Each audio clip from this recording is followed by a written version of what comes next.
Hello बच्चों, let's see this question and here this question say mention any three features of occupational structure of India। Question आपसे बोल रहा है कि India में जो ऑक्यूपेशनल स्ट्रक्चर है यानी कि किन किन एरियाज़ में लोग काम कर रहे हैं, ऑक्यूपेशन क्या है उनका, उसके बेस पे इंडिया में कौन कौन से थ्री फीचर्स हैं हमारे ऑक्यूपेशनल स्ट्रक्चर के, तो ये आपको बताना है। क्वेश्चन का यहाँ पे की कॉन्सेप्ट है ऑक्यूपेशनल स्ट्रक्चर ऑफ इंडिया। तो इंडिया का जो ऑक्यूपेशनल स्ट्रक्चर है उसके थ्री फीचर हैं, मतलब उसके थ्री पार्ट हैं। उसको क्लासीफाई कितने भाग में किया गया है? तीन पार्ट्स में।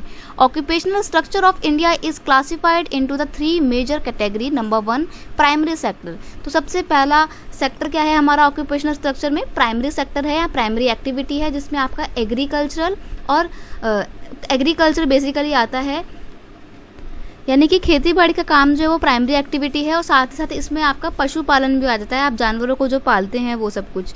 सेकेंडरी एक्टिविटी की बात करें तो इसमें क्या होता है, इसमें मैन्युफैक्चरिंग इंडस्ट्रीज आती है, यानी कि जितने भी आपके फैक्ट्रीज और उद्योग धंधे होते हैं वो सेकेंडरी एक्टिविटी का पार्ट होते हैं। और टर्शियरी एक्टिविटी में क्या आता है? ये टर्शियरी एक्टिविटी आपका सर्विस सेक्टर है, यानी कि इसमें डॉक्टर, टीचर एट्सेट्रा या नर्स वगैरह जो अपनी सर्विस प्रोवाइड करते हैं, ड्राइवर वगैरह, ये सब आपका टर्शियरी सेक्टर में आता है। इसको सर्विस सेक्टर का नाम भी दिया जाता है। तो ये कुछ स्ट्रक्चर है इंडिया का occupational. I hope you understand it well. Best of luck.